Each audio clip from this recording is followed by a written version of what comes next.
The webinar is being live streamed. Alrighty. We are good to go in 1 second. Just making absolutely sure that we are currently live. Yes, we are.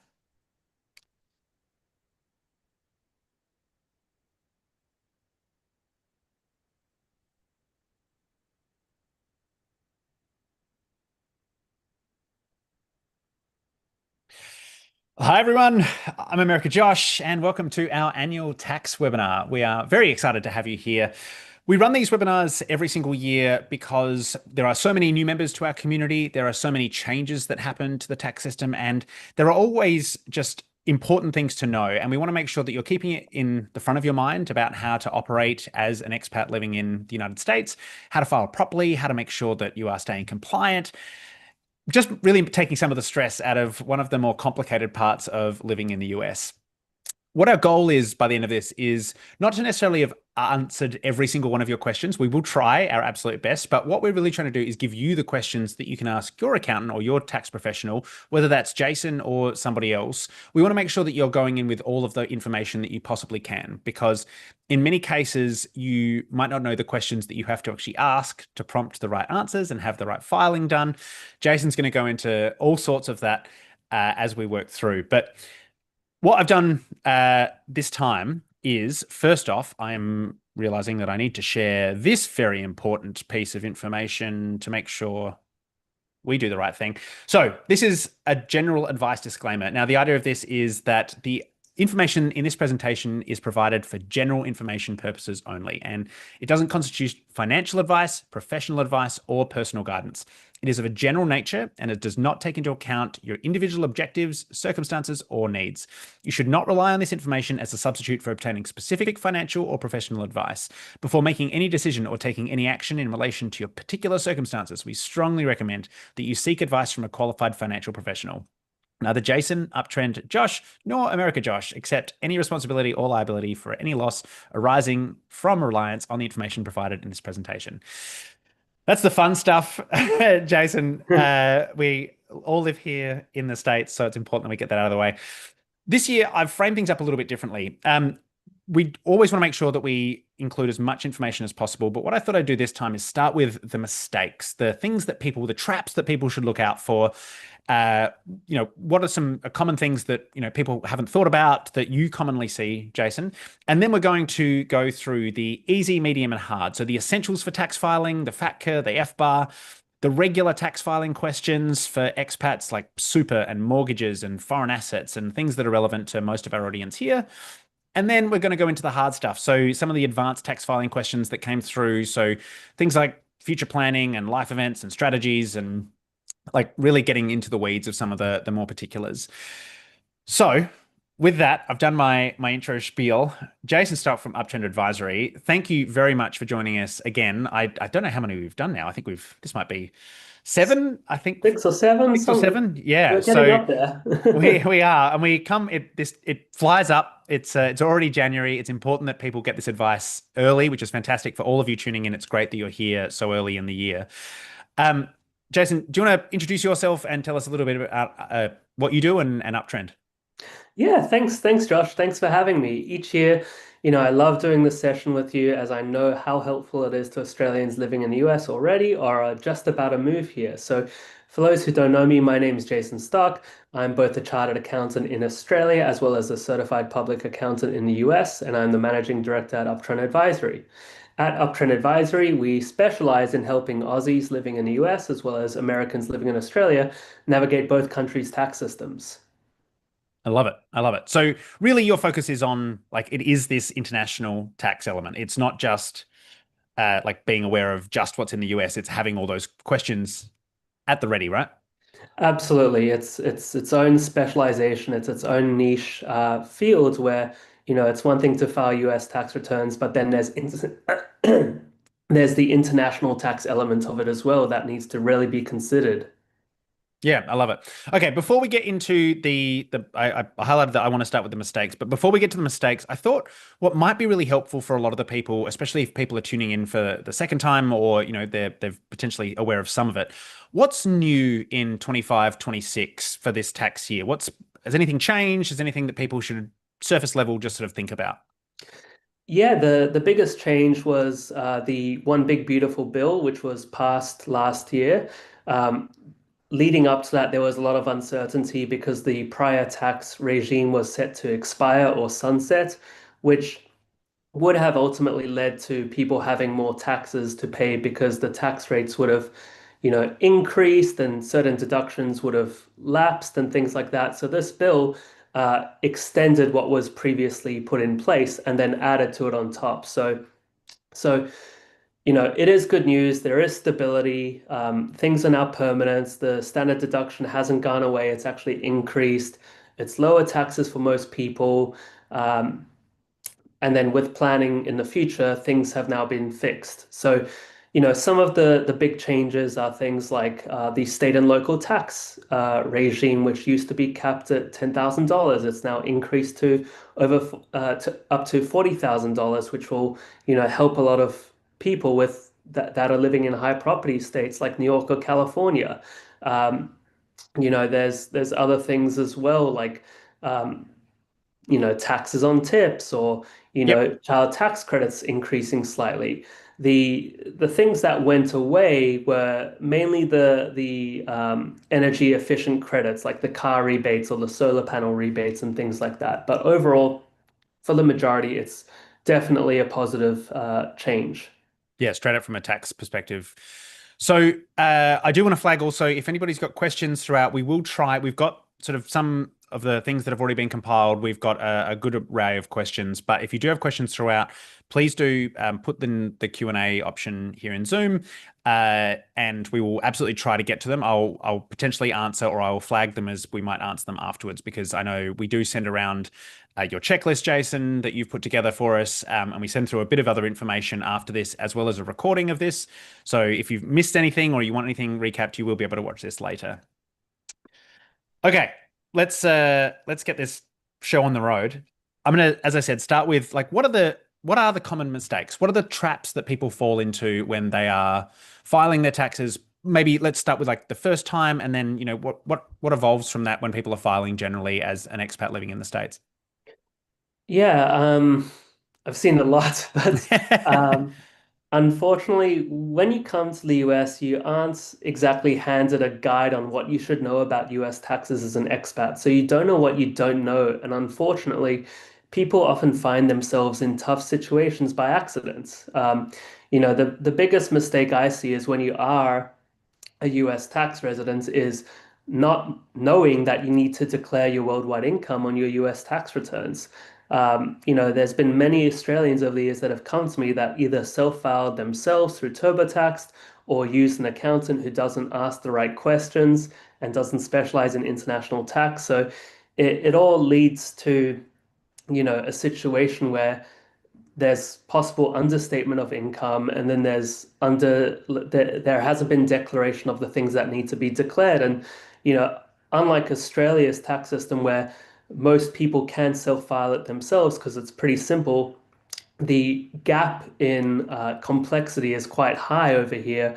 And so, you're really setting yourself up for a surprise if you don't self-educate to know what you should know, which is why we do these webinars. So Yeah, so it's this idea that like when you're filing your taxes, and I always like to really emphasize in this that we are never saying you have to sign up with Jason. It should be to your advantage to sign up with Jason, and it works really well like if you have someone that knows what they're doing. But you can, in theory, if you knew all of the questions that you had to ask and you knew everything about tax and you were a tax professional, you can, in theory, file yourself. But the problem is that it doesn't prompt you in, for example, in TurboTax, it doesn't prompt you to be able to answer particular questions. Is that right? So it doesn't actually ask like, are you an international person? Yes, no. It kind of requires you to opt in to file those forms. yeah, like there's a lot of times where TurboTax will ask you for some things, but at the end of the day, it's a data entry module. It's going to be prompted by what you're doing and what you're putting in. It doesn't have the smarts to say, hey, do you have a proprietary limited in Australia? Or Yeah. do you have these ETFs? You need this form. So it's not really built for expats unless you've got a very simplified situation that doesn't trigger all of these niche forms. Yeah, and I can say from we get a lot of people saying like, yeah, I've got a really simple version of filing, and what one thing that I sort of can highlight as not the tax professional is that what people consider simple varies greatly. So what one person might think is like a really straightforward filing, another person might say that is not straightforward at all. That so the variation between everyone watching today and everyone in the community is so vast. That also being said, we do get a lot of questions about if something went wrong. So if you have realized that you filed incorrectly, is it forever and you're stuffed? Like, are there ways to fix past mistakes? Yeah, I would say everyone's case by case is different, but the IRS does have amnesty programs that you can go through to get back into compliance with them. Most of them are centered around it being like a genuine mistake kind of thing, as Yep. opposed to I knew about this form and I deliberately didn't file it. And just chose not That's a to. Yep. very different kind of conversation. So, um, if you are someone that has unfortunately fallen into the situation, I would recommend reaching out to myself or another tax professional to talk about your case so we can see, what has actually happened here, what should have happened here, and what's the best course to fix. Now, with these kinds of amnesty programs, they are quite time sensitive because you do want to fix them before something happens. So Yes. that's the Yep. main thing. Yeah. So getting head in the sand, not a strategy, is I think the my overarching thing for why I wanted to start with like the errors side of things is head in the sand doesn't work because if you get caught, which the IRS is pretty good at it will sort of backfire readily and cost you a lot of money, whereas you can actually go in and get this and correct it in advance. So to then zoom back to sort of like who is if it's your first time doing US taxes, you're tuned in today because there's a good chance that it might be your first time. What triggers the need to file in general? Yeah, so the first thing is understanding your tax residency, where if you are what's considered a US tax resident, you do need to file. If you're not a US tax resident, then you would only file if you had US sourced income. Now, um, Josh, you okay if I dive right into Please, that? yeah, go to tax residency. Residency is like one of those.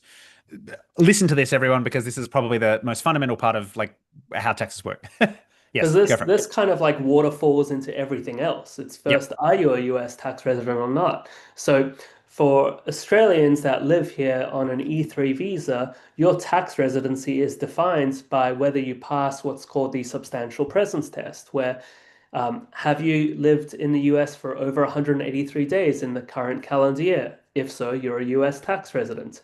If not, well, how many days were you here in the prior years? Because some of that could add up too. Where ultimately, if you meet that test, and again, it's the substantial presence test, then you would be a US tax resident, and then you definitely need to file. And that's when you need to declare worldwide income, foreign assets, foreign structures, could be bank accounts in Australia, could be bank accounts in, South Africa. It doesn't matter. It all needs to be declared when you trigger that test. If you are below 183 days, even with the look back rule, you are a non-resident. Now, there are some visas that are automatically non-residents for a period of time, like the F1 visa, student visa, or a J1 tourist visa. You're exempt from that test for a few years. And so in that case, you would file a return only if you had US sourced income. When you're a non-resident, you don't declare global income, foreign assets, foreign structures. It's only when you're a US tax resident.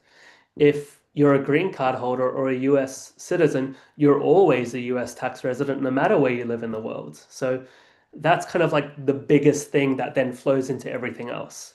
Okay, and yeah, that's like you just touched on this idea that there's residency is a term for a few different reasons. Tax is one of them, and tax residency is different from permanent residency, which is different from like so. This substantial presence test is something that everyone should go away and Google after this because it's a good one to get your head around and make sure that you understand whether you tick that box. I imagine a lot of viewers are E3 visa holders, so that one is important. And that applies to when you talk about worldwide income, it doesn't really matter if you've got like Australian income routing to an Australian bank. Like that doesn't sort of somehow magically get around this, right? No, it's the same thing of if you are a US tax resident and you have a rental property in Australia, yes, it's physically in a different country, but you do need to declare the rental income and expenses on your US returns. Yeah. Okay. On returns, I know a lot of people asked like about the dual tax treaty. So do you want to sort of summarize what is the treaty that I know a lot of people probably would have heard the term treaty and they know something about it, but what is the tax treaty between the US and Australia? So the tax treaty is with the IRS and the ATO. So The why I'm IRS is the saying that, federal. Yeah. Yep. Oh, sorry. that's what, that's what, Yeah. Josh, take it from Oh, look at this. There we go. Six of these me. and I'm getting pretty good. Um, so in the US, the tax system is federal with the IRS, and then if you live in a state with state income tax, there's state taxes as well. So why I said the treaty is with the IRS and with the ATO is because at the state level, every state is like their own country, whether they choose to abide by that federal tax treaty or not. Now, the tax treaty aims to prevent double tax. So, what tax you've paid in Australia, say on that rental property, at the federal level with the IRS, you'll get to claim a credit for what tax you've already paid to the ATO to avoid the IRS double taxing you. Now, if you're in a state like California or New York, they don't recognize the treaty, which means when you're declaring that same rental income from Australia, California and New York are just going to say thank you. So for your Here's what you owe us for that. state taxes, because yeah, in the US you file a federal filing and a state filing. So the federal one you'd get a credit and it would balance out, but the state one is basically like just tell us all the numbers and we will tax you as if nothing happened before. Exactly. Exactly. Now, if you're in a state that does recognize the treaty, that's great. Or if you're in a state that doesn't have state income tax, like Texas, that's great. Then you're just dealing with the federal level. Got it. Okay. So on that, you mentioned like the fact that you like might have to file and get the credit. So who do people have to file in both Australia and the US? So that depends on your Australian tax residency at that time. But if, let's say you've left Australia and you no longer have any ties there except for like a rental income, you still need to file an Aussie return to pay your tax on that Australian sourced income. If you don't have any income from Australia and you don't have any HECS or student loans, then no, you don't need to file anymore. If you do have student loans and HECS, you will need to file to pay down that debt. It's not tax, it's debt pay down. Yep. Um, Otherwise, yeah, that's kind of it. Okay. And how does the I like so Australia works to a July June tax year. The US works January December. How does that overlap interact? Like in terms of talking about this credit, how do they interact with each other? Yeah, so most clients would either extend their Australian returns to line up with the US deadline or would extend their US returns to line up with the Australian deadline. And ultimately, in the US, you want to declare everything on a calendar year basis because the US tax year is a calendar year basis. You can't just copy paste from the Australian financial year return Yep. and documents. And then it's just working with your accountant to determine what your effective tax rate is to the ATO against what the IRS wants to calculate. So that's also where sometimes it's easier when you're a non-resident because the rates are often fixed. Like, as a non-resident, they're going to withhold 10% on interest income from Australia. So Yep. that's pretty easy. But if Yep. you have a mixture of residency, that's where it can Gets a be bit more hairy. involved. Okay. So, and then in terms of this residency, how does it end? How do you end? So let's start with Australia. I guess like how does, or actually no, so let's start with the US. How does your tax residency in the US end? So again, going back to it, it's all about what visa are you on first.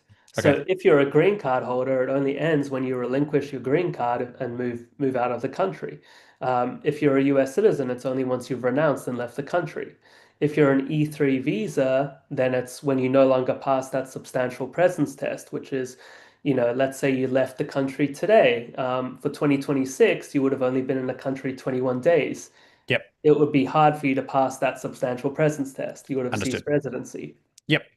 Okay. So yeah, it's straight up the same presence test works backwards. It's not like it trails off beyond that. That is the test for determining year on Yeah. year. Like it's year by year. They're taken individually for okay. Fantastic. Uh so then moving on to sort of the more nitty-gritty about like how our taxes work in the States. Is there, I know tax-free thresholds are a big thing in Australia. Is that something that exists here in the States? Um, So it's so that would be when you're a US tax resident, that's something called the standard deduction.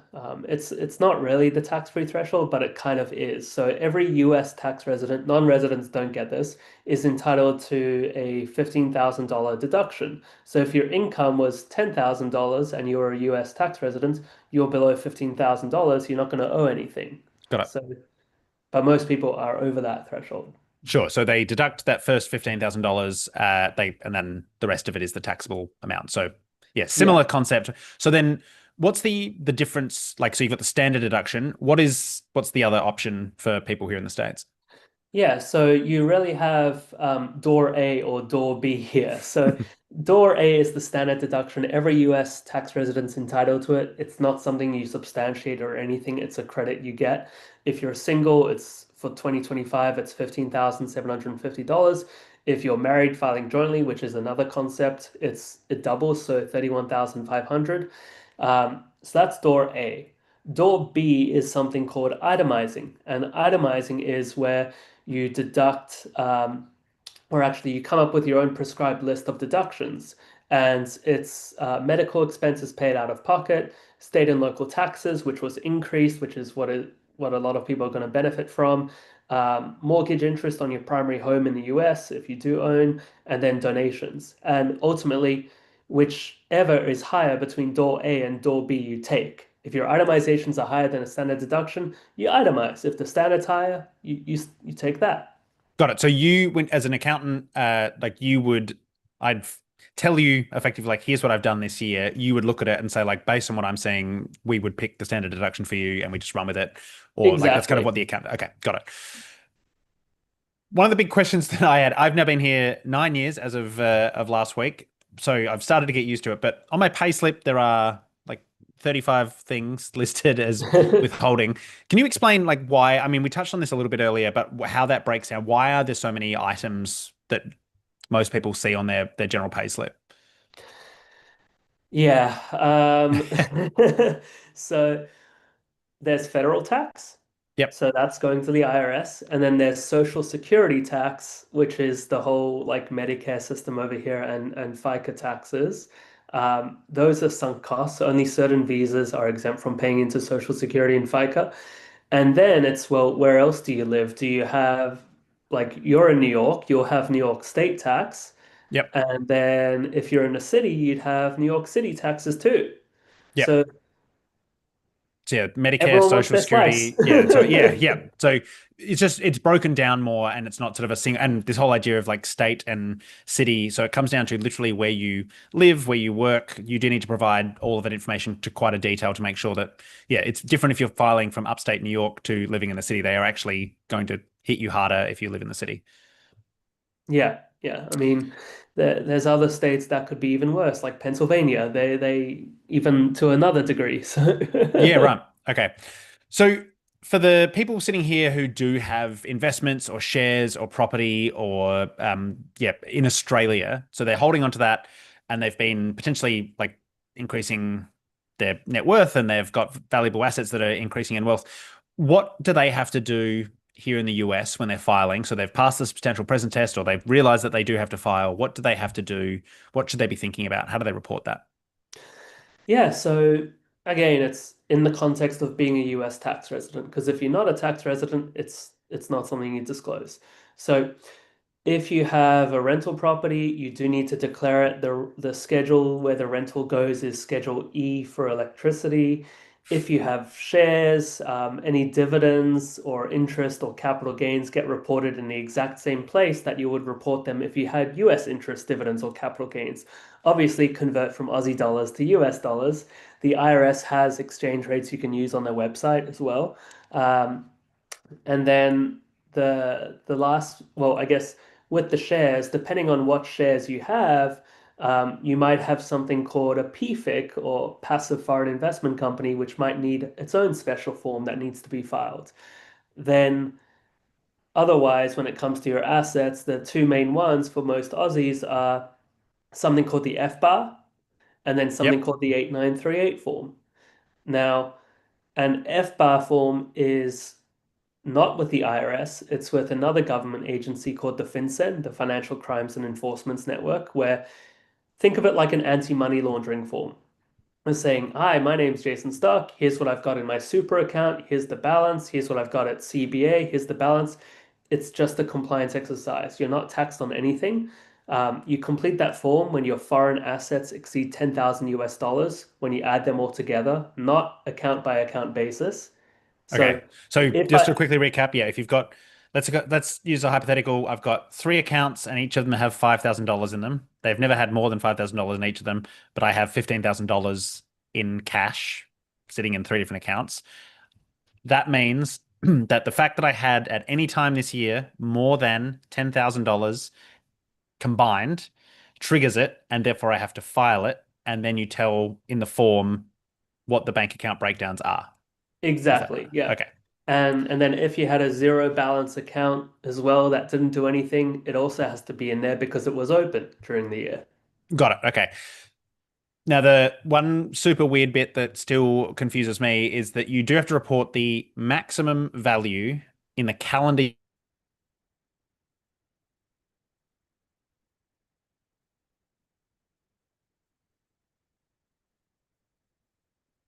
were for certain times.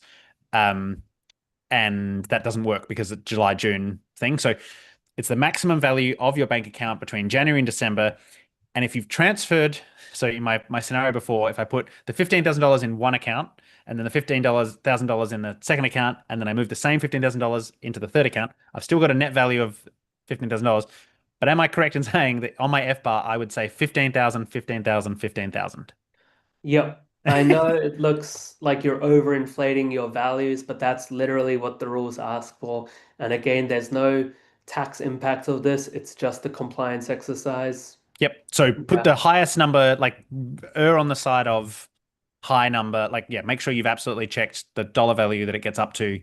And yes, it'll look for a brief minute, you'll feel really wealthy because you have, if you do what I did one year where I think I moved to, yeah, one bit of money between all of my accounts and suddenly it looked like I had way more money than I actually have. Okay. That is FBAR. So super importantly, everyone files FBARs. On that, if you haven't filed, so separately from your taxes, because you just said that this is separate from your taxes. If you haven't filed FBARs, is there a recourse for, I know you talked about if you haven't filed taxes properly, there's some recourse. Is there the similar recourse? Is there punishment for not filing FBARs? Yeah, and unfortunately, if you do get caught not filing FBARs, there are quite harsh penalties that can be levied. You know, a tax return typically has a 3-year statute of limitations. Okay. So that's how far back they can go. But an FBAR has a 6-year statute of limitations. So if you've never filed an FBAR and you want to file them and get up to speed, you'd have to file currently 2019 through 24 to do your 6 years and then file 2025 as normal. Got it. Now, again, it comes back to why wasn't it filed kind of thing. And then that's how you determine how to file it. Got it. Okay. So there are, again, there's a recourse if you haven't done it. Make sure you do it. Get on it this year and also make sure you've done it for the past years because it's not worth messing with that. So the next big one that I know we get a lot of questions about, and I can already see some bits and pieces popping up in the Q&A. Superannuation is it's a wonky one. Can you explain how super works to a US tax return? Is it taxable income?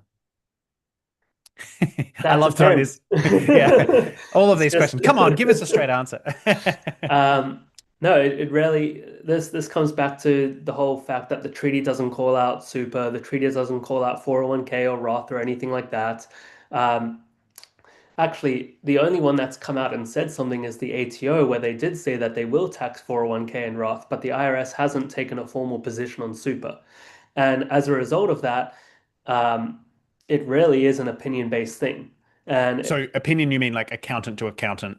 It's Correct. got it. Correct. Okay. Accountant to accountant, attorney to attorney. Yep. Most people would adhere to kind of a decision tree matrix in how they treat it. Um, now, the first one is what kind of super fund is it? Is it a regular industry super fund? Is it a self-managed super fund? And already it's forking in how it's going to be treated. If it's a self-managed super fund, well, then, yeah, it's going to be seen by the IRS in a jargony way as something known as a foreign grant or trust, where you will be taxed on the growth held in the fund, and you'll have to file special forms for that every single year. But then going back to the regular funds, well, then, okay, if it's a regular fund, well, do you have all of the elements of control that would make it a foreign grant or trust? And then it really gets subjective. And one of the big triggers that we use is, who has made more contributions to that fund over the life of the fund? Is it you or your employer? Because if it's you, you've got Looks like a control. yeah.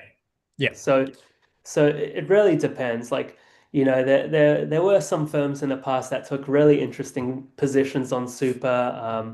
It was so They don't diplomatic, exist Jason. anymore. Interesting. So, Yeah, and I mean, being conservative, like the IRS is like it's a heavy mallet. Like it wields its power pretty harshly. So I yeah, guess some, yeah. I would say at bare minimum, declare it on the FBAR, Okay. declare it on An the FBAR is not taxable. 893. To remind everyone, it's not a taxable document. You're not telling it because you want to get tax on it. You're telling it just to disclose it is a better money that you have as personally. Sorry. So does that mean FBAR? Sorry.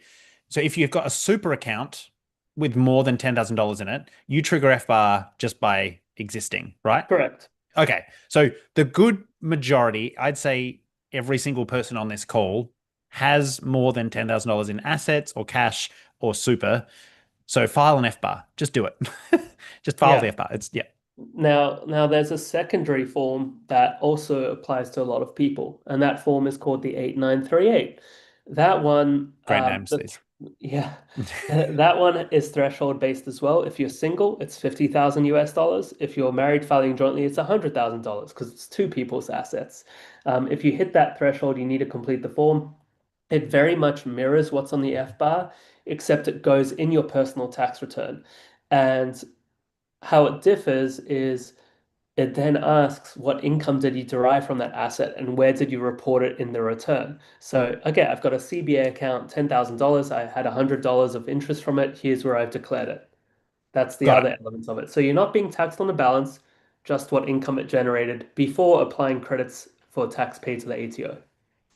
Got it. Okay. So yes, 8938 8938 is a tax document in addition to, and it's got a higher bar than the FBAR. FBAR, just everyone file. Just make sure you file your FBAR. You can be caught up. It's gonna hurt. Okay, more forms, and again, some really ripper names. The W8, the W9, there's like a W8 Ben. Do you want to, like, I know that a lot of people have probably received that from Australian or from US banks, or you're getting letters saying, like, can you please fill in this form for a W8 or a W9? Can you explain what they are and what like, why do they exist? This is so that whoever's asking you knows if you're a US tax resident or not. So the W-9 says you are a US tax resident, which then they know, okay, cool, I don't need to do mandatory withholding for this person on any income I pay them. The W-8 says I am a non-resident, which then means if they are paying you, they have to withhold some tax on your income. That's their obligation, because otherwise why would you file a US tax return as a non-resident? So Sure. it's their way of forcing it so that you do file. Okay. Uh, just to the one last one, and we're sort of starting into the advanced stuff, but the like buying US property, like, is it something that you can do from a tax perspective? Obviously there's a legal perspective, there's a financial planning perspective, but if you are holding an E3 visa, for example, are you able to sort of purchase property like someone in the US as a tax because you are a tax resident if you've ticked that Yeah. box? Yeah, you can absolutely purchase property as an E3 and then you can take advantage of the same tax deductions as US citizens through itemizing your mortgage interest and all of that kind of stuff, as well as Okay. property taxes. Yeah. So it's certainly possible, yes. And we always like to caveat that this is not like financial planning advice. So there are going to be lots of things that you need to think about before doing that and legal issues in terms of just, compliance and stuff. But it is certainly possible from a tax perspective, and you can take advantage. Okay, we talked about W8s and W9s, so key that you fill them in and just tell it. Just basically, it's a fact finding mission for the banks. It's Correct. like it's really just sharing who you are and what your details are. Nothing really more than that. So that's W8, W9. A lot of people would probably be more familiar with the W2 term. So W2, do you want to just quickly explain, like, what is a W2 employee? Just top level, because I think most people would be one, but it's just nice to sort of say it out loud. Yeah, I mean, a W-2 is the group certificate equivalent over here. It's you were employed by a company, you get issued this W-2. It shows for the prior calendar year what you earned from that company and all of the various taxes that were withheld from you. And that is like the main US tax document that feeds into your tax return outside of any other US investments or interests that you have that would be on a different tax document called a 1099. Um, yeah, that's kind of what a W-2 is. So yeah, a Um, W2 employee is someone that is like a regular run of the mill, like you've got a job. That's the kind of person that would most of the people on visas would be a W2 employee. Am I right in saying that? yeah, yeah, for sure. Okay. Uh, on that, in terms of the forms that you're going to be collecting, it's probably important that we think about like what. So we're currently heading towards the end of January. So people are going to start receiving probably some forms from their bank, some forms from their employers. Do you want to go through like what most people would sort of see over the next few weeks and what they should be collecting? And Yeah, yeah. So f from a US side, Australia side is too custom based on the individual, but from a US side, at minimum, your W-2 from your employer, they have until January 31st to issue this for you, so 10 days yep, time. Um, and then otherwise, you would be looking for something called a 1099. Now, a 1099 is broad. It relates to any kind of US income outside of employment. So, if you signed up with Chase and got a $200 bonus or they paid you interest, chances are you'll have a 1099 from Chase. If you opened up a Robinhood brokerage and started getting dividends and selling stock and making gains, you'll have a 1099 from there. If if you know, were on unemployment income or maternity leave, you'll get a 1099 from the states for that kind of income. If you sold a house, you'll get a 10.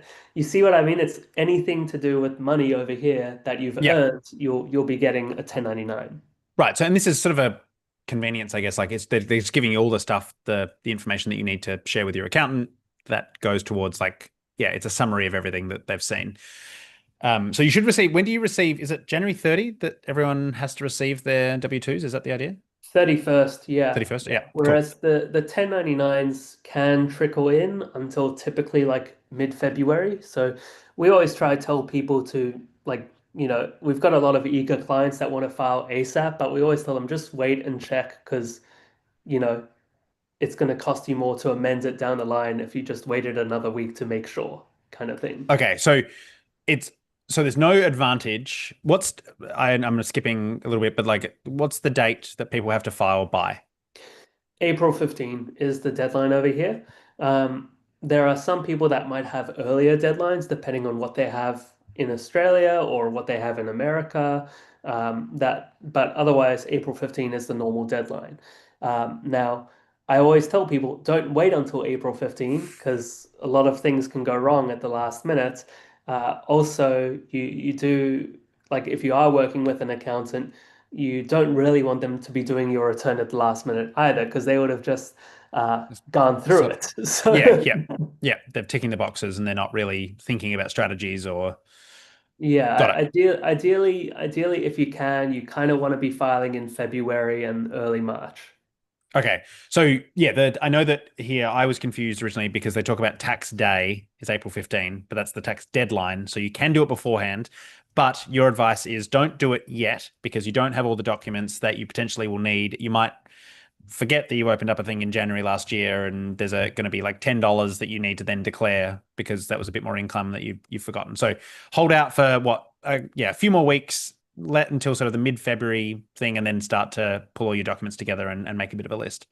And this is a really important one because we will send out post this webinar, we will send out the checklist that Jason's done because it is super helpful. It's got a list of all of the kind of things that you might not remember that you've done, or like things where like sources of revenue and places that might be of interest to get these 1099s from. So have a look at that checklist. It is super helpful so that you've got, again, some information that you can go to your accountant with. When it comes to green cards, I know we've got a bunch of people who are on green cards tuning in. What are the tax implications if you decide that you want to give that green card up? If you're done with your residency, what's the process there? Yeah, so in terms of giving up the green card, the tax follows the immigration side in this. So you would have had to have abandoned your green card from an immigration standpoint first. And then once you've abandoned the green card, then that means from a tax purposes, you have ceased US tax residency. So in that year you abandon, you'll be in this weird situation where you're called a dual status person, where from January 1st of that calendar year until the date that you abandon your green card, you were a US tax resident. And then from that day moving forward through December 31st, you're a non-resident. So it's kind of like the cutover events for your tax return. Because during the non-resident portion, you only put US income on, whereas from the resident portion, everything's on. Um, Now, that's how it works functionally, but then there's also the consideration of this concept known as an exit tax, which green card holders may be subject to, just like US citizens. And the exit tax only comes into play as a green card holder if you've held your green card for 8 calendar years. Now, 8 calendar years means something to other people, but when I say 8 calendar years, it could in theory be 6 years and 2 days. Right. So So if it touches, yeah, yeah, December 31st, yeah, 2025, that counts as 1 year. And then if you got it. gave it up January 1st, so that's why you kind of need to be careful of that to make sure that you're planning when to give it up so that you ideally avoid that 8 year threshold and therefore avoid that exit tax. Um, Now, with the exit tax, though, um, once you do trigger that threshold, you don't automatically have an exit tax. You're then subject to a three-pronged test, which then determines if you actually have an exit tax. Um, and not to get too technical, but one is, what's your net worldwide assets? Is it over 2 million? If so, you've got an exit tax. If not, what has been your average federal tax liability over the past 5 years? If it's over that threshold, you've got an exit tax. And last one is, have you been compliant with your tax filings to date? Yes or no, under the penalties of perjury. So, that one's a pretty serious one. We get clients asking us to review everything from prior years to just make sure that they can say yes to that question. So Yep. that's kind of how it would be. And then the exit tax itself is a calculation as if you liquidated everything on the date of expatriation, and then what would the tax be on that Wow. kind of Okay. thing. Yep. So, okay. So the reason we mention this is sort of twofold. Obviously, if you're a green card holder, you want to make sure that you've got an awareness of that might be in your future if you do decide to renounce it and leave the country. And secondly, there is and this is me saying this, if you are thinking about your legal plans and like your visa statuses and things, there are advantages to visas instead of coming on a green card. So it's important to make sure that you're including, and the reason I mention this is including your accountant, your financial planner, and your lawyer. And I know it's a bit of a beast, but when you're planning your future, there is more than just the legal requirements to tick the box for getting a green card and whether you're eligible. It's something that you should strategize and something you should talk about with someone like Jason, someone like a financial planner, and your lawyer. So it's just sort of a lot of this is like the big picture of living in the States is not always granular down to sort of a particular professional can help you with one thing. It's important to make sure that you're keeping all of this in the front of your mind. Um, Speaking of like planning for futures, 401ks. So we talked a little bit about superannuation before, and the 401k. Am I right in saying that the 401k is the functional equivalent of a superannuation account in Australia? Yeah, that's the best kind of comparison. So 401k allows you to essentially salary sacrifice, using the Aussie term, where you defer your income by putting it into this retirement bucket where it grows tax deferred until you eventually decide to withdraw from it. Now, The perks of super is that your employer has to contribute to it. Over here in the US, the employer match or contribution is seen as a perk. So a lot of people consider that when they're looking at a job, like, well, what's my match going to be? Because that Yep. is free money kind of thing. Um, so that doesn't trigger a special form when you're contributing to it. It's all captured in your W-2, how much you put into your 401k. And then it's just a matter of, when you decide to eventually pull out from it, what's the plan there? We do have a blog on it, but is it while you're in the US? Is it when you get back to Australia? Is it at retirement in Australia?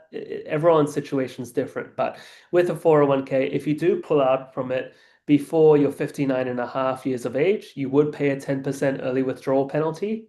And then because it is tax deferred, you are taxed at your marginal rates when you withdraw from it. So again, this is something that you would have to have like a planning exercise on to figure out what's best for what your needs are. Okay. Um, Similarly to that, sort of the nuance that we're getting into, if you've got an investment property in Australia, how does that and you sell that investment property, for example, and you've got some capital gains. So capital gains in general, what's the impact on your US taxes?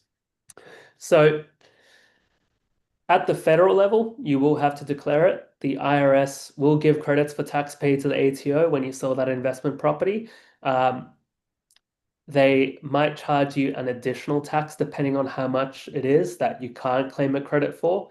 And that is the US Medicare levy surcharge equivalent. It's called the net investment income tax. It's a 3.8% surcharge on that gain. And again, that depends on how much you made. So that would be at the federal level. And then at the state level, it depends where you live. Hopefully, you're not selling that property if you live in California or New York, for example, because you'd just be writing a check to them.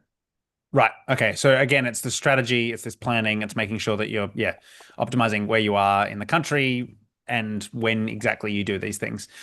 And similarly to that, when it comes to inheritance, what's the situation for paying or reporting and paying taxes in the US if you receive an inheritance from Australia? So at the federal level, there's no inheritance tax. If you've inherited over 100,000 US worth of cash, property, shares, whatever it is, you do need to declare it on the inheritance form. That form is called a 3520. It's just a disclosure, no tax. And then again, at the state level, it's, well, where do you live? Is there an inheritance tax kind of thing? And that's where every state is like their own country again, kind of Got thing. it. Yeah. So it really does come down to, yeah, your particular location. Does that, I'm curious, so that's inheritance. When it comes to just gifts, like if you receive money from someone and you get, so grandma gives you $5,000 in Australia, what's the deal with, is that something you have to report? So obviously it's going to be on So your FBAR, but yeah. So good distinction. Inheritance or gift from a foreign person Okay. is is the one where you have to watch that $100,000 threshold. So Got it. if mum gives you $150,000 for a wedding, that's nice, mum. I have to put it on the 3520. And Yep. that's all it is a disclosure. Right. So it doesn't necessarily have a tax implication. It's just that you have to declare it and yeah, Yeah. yeah. So It, yeah, a it, lot of this, yeah, is ticking the box and it feels ridiculous, but you do have to tick those boxes. Otherwise, you are non-compliant. That gets you in trouble, but actually filling in the form doesn't necessarily cost you anything financially. Is that right? yeah, it's just a compliance exercise again. If you don't comply and you get caught, well then yeah, not good things. So Yeah, cool. And those are US dollars, right? That's what we're talking about. yeah, Where yeah, okay, cool. So the numbers that generally, yeah, when we do this, when we talk about these numbers, so the and the $5,000, sorry, for the FBAR, it's $10,000, and for the 50, 10,000 yep, worth of foreign accounts when you add them together, 10,000 US 8938. dollars. Yeah. Yeah, got it. Equivalent. Um, Yeah, 8938 is 50,000 if you're single or 100,000 if you're married filing jointly. And then also that inheritance one is 100,000 US dollars from a non-US person. got it. And I know I'm getting really into the weeds, but is there an particular exchange rate that is used? So if you've got an Australian account and you're kind of like, am I crossing that threshold? Is there a rate that is used? So you can either use the IRS exchange rates or treasury rates, which is just the US Treasury every year. They list what the exchange rates are. So you could use either of those. Like as long as you Okay. have like a source that's legit and not like I feel like it's this, Yep. then it's something you can rely upon. I know I'm asking sort of the same question over and over, but the if you don't if you're like I don't quite meet it, but I know I'm close, is it okay to file it and declare it like even if you're under the amount? Is it fine just to do it as a precaution? Yeah, Like because this? there's no tax on it. Yeah, cool. So it's worth doing if you're like, oh, I don't know what the tax. Yeah, you can just file it and not worry about it. Okay.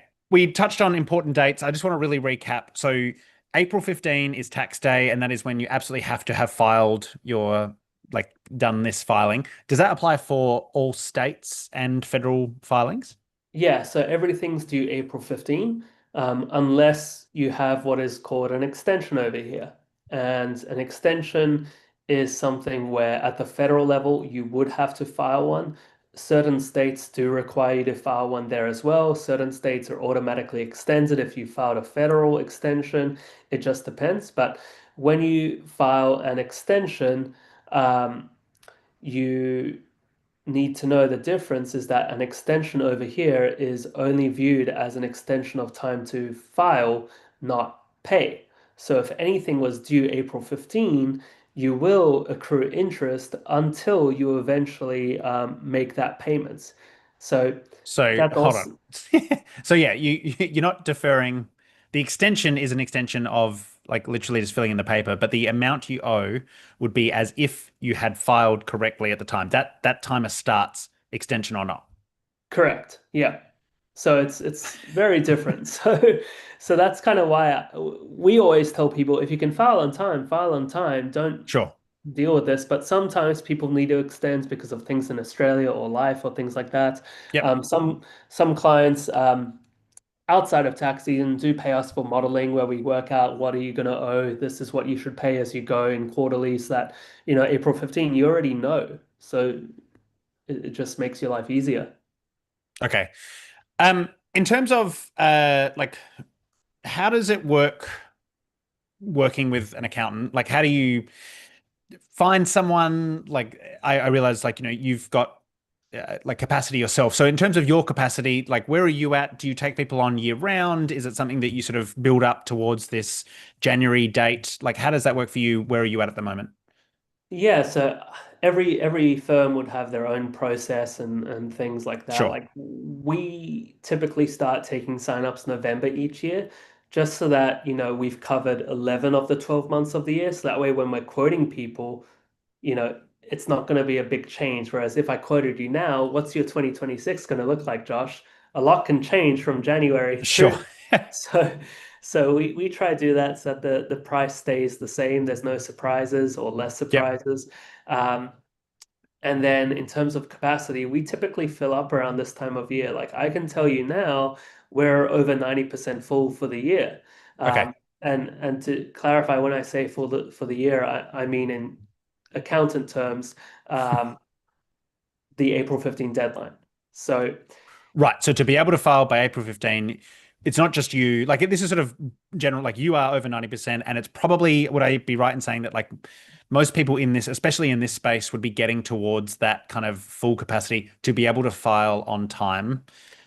Is yeah, that because it's a very small space yeah. and a very niche knowledge, for better or for worse. And in terms of that, like I would say most firms are filling up now. At least all of the good ones are going to be full by the end of this month. Okay. So if you are wanting our services or an international firm service, like you should try jump on this very, very quickly because I can say in the next 2 weeks we're going to be full for April 15. That being said, though, we will take on new clients as long as they have extensions and extension payments in place, and then we'll help them later in the year because the extended deadline's until October 15. But this is And capacity for and the April way 15. that works, just because I'm sure some people will be like, oh God, I don't know what I'm going to do yet. In terms of this having to pay, like the extension doesn't stop from having to pay. So you basically have to estimate your own tax burden and like what you have to pay. You pay that, and then post April 15, so you've done all your April 15 filings, you'd then sit down with the person and say, like, I'm going to do your taxes now. And basically they cross their fingers that they worked it out correctly. Is that kind of, am I getting that Yeah, flow right? Yep. yeah. There's a lot of tools online where you can project things. Yep. or at least get close to it. And if you end up overshooting on your extension payment, you'll get it back in the form of a refund when you Got actually it. end up filing the return. Yep. Okay. So it's similar to sort of like over withholding throughout the year. You can sort of try and estimate it, pay it, and then sit down with you properly. But that's what happens if you can't get an accountant to file before April 15. Okay, got it. Um, the last sort of thing I wanted to touch on is just in terms of minimizing. Like, I know a lot of people are probably sitting here like, this is all great. Like, you've ticked through, all sorts of processes and what things mean. Just in general, like, do most of the people on, if they're earning, some money in the US and they're living here, are they taking a standard deduction and that's just like the best? Are there like lots of unique strategies for individuals that really like gets nuanced, especially when you've got like properties or investments and things? So what are people doing as a general strategy for minimizing the amount of tax they owe in the States? Before this year, I would say the majority of people were just claiming the standard deduction because their itemizations would not have beaten it under the old rules. Yep, I expect that to change this year. Um, you know, there are so many different strategies that could apply to individuals, and um, it's definitely not a one size fits all. Like, there's strategies over here where if you buy real estate and you're an active real estate agent, you can deduct some of the losses from that against your W-2 income. Does that apply to someone here on the E3 visa? Can they even do that for immigration purposes?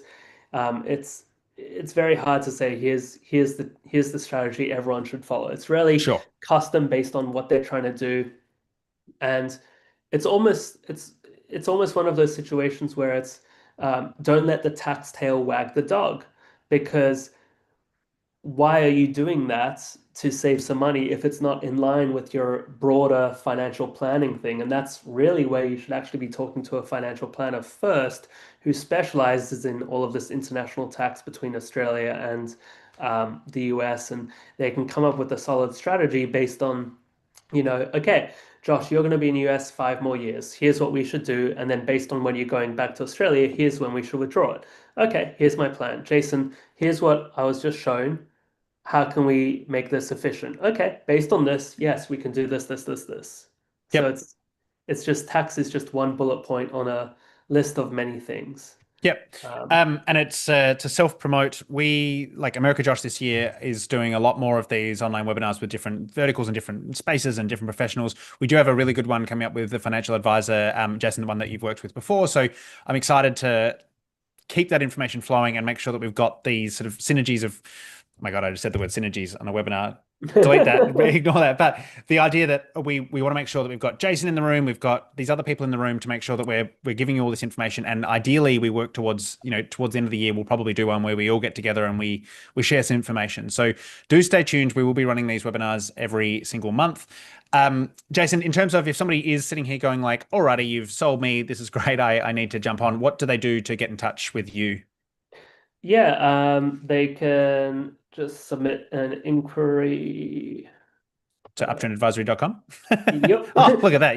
You've They can do it through there. Just make sure you're selecting US tax prep as your inquiry. You'll get an automated email, not from me. And then click through it, book in time, complete the questionnaire, try get on the books within these next 2 weeks. And then, when we speak, I'll run through your personal situation, what your obligations are, give you a quote. And if you want to go from there, we can start that dance. I love it. Jason Stoch, Uptrend Advisory. This has been absolutely wonderful. I know we do have some more questions in the Q&A, but what I'm going to do is I'm going to take all those down. I'm going to share them with Jason. We'll put together what we can in terms of getting information out because we want to make sure that we answer as many questions as possible. A lot of them get very nuanced and do require you to actually like go chat to Jason. And I know we try and get to as many of them as possible. But Jason, you've done an absolutely fantastic job. I can't thank you enough for every year getting on here and chatting through this. So thank you, mate. Uptrendadvisory.com. And I will see you all next month for our next webinar. Thanks, Thanks so Jason. much, Josh.